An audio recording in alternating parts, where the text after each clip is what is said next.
অনেকেই খোদা বলে, আল্লাহকে খোদা বলে। তাফসির কারক বলেন, লেখক, গবেষক সবাই দেখি, আলেম বলেন, ইমাম সাহেব বলেন, মুয়াজ্জিন সাহেব বলেন, সবাই খোদা কয়। খোদা গজল গায়, ইসলামী সঙ্গীত গায়, খোদা। আরে তোমার রবকে তুমি কি ভাষায় ডাকবে সেটাই বলতে পারো নাই। সূরা আল আরাফ 180 নম্বর আয়াত, ওয়ালিল্লাহিল আসমাউল হুসনা ফাদউহু বিহা।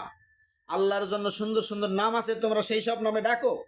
আল্লাহর 99টা নাম যে দেখেন আপনারা, এই বাগদাদি কায়দার মধ্যে 99টা নাম আছে। এই 99টা নামের মধ্যে খোদা কোথায় আছে? বেটা তুমি আলেম হয়ে আল্লাহকে খোদা বলো কোন হিসাবে? বেটা তুমি ইমাম সাহেব হয়ে আল্লাহকে খোদা বলো কোন হিসাবে? বেটা তুমি একজন তাফসির কারক, তোমার লেখার ভাষায় তুমি খোদা উল্লেখ করেছো কেন? খোদা কোথায় আছে? কালিডীয় শিরিক ভাষায় আল্লাহকে সেখানে এলহম, এলাহি এই শব্দটি ব্যবহার হয়। আমরা আগে চিঠি লিখতাম এলাহি ভরসা, আল্লাহকে ইলাহ। তারপরে আপনার দেখুন ইলাল্লাতি ইলাল্লাহ, এখানে বোঝা যায় লা ইলাহা ইল্লাল্লাহ বোঝা যায় ওদের এই ধর্মে।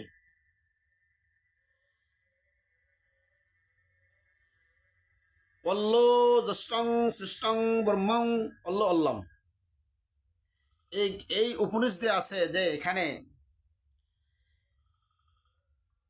মহান সৃষ্টিকর্তা আল্লাহর নাম, এই মহান গ্রন্থ আল কোরআনে তাকে আল্লাহ নামে আখ্যায়িত করা হয়েছে, তিনি আল্লাহ। তাহলে অল্লো অল্লাম, এখানে অল্লো জ্যেষ্ঠং শ্রেষ্ঠং ব্রহ্মাং অল্লো অল্লাম, এখানেও অল্লো শব্দটি আল্লাহ শব্দটা আছে।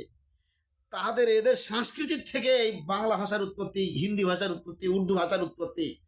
সেই ভাষায় কখনো খোদা শব্দটি নেই। আর আপনি কিভাবে খোদা বলতে পারেন আল্লাহকে? এই জন্য খোদা বলা হারাম, আল্লাহকে কখনো খোদা বলা যাবে না।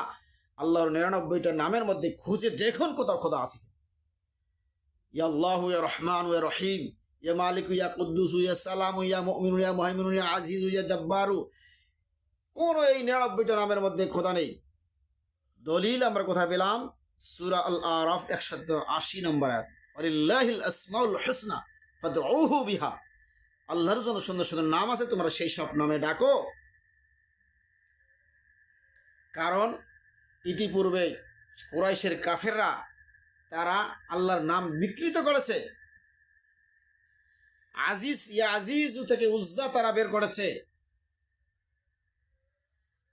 তারা লতিফু থেকে লাত, এইভাবে আরো অনেক নাম আছে তারা বিকৃত করেছে। এই জন্য আমরা আল্লাহর নাম বিকৃত করব না, আমরা আল্লাহকে কখনো খোদা বলবো না, আমরা আল্লাহকে আল্লাহই বলবো। ইয়া আল্লাহ ইয়া রহমান ইয়া রহিম এবং সিফতি নামগুলো আছে, এগুলো আমরা উচ্চারণ করব ইনশাআল্লাহ। আশা করি বুঝতে পারছেন।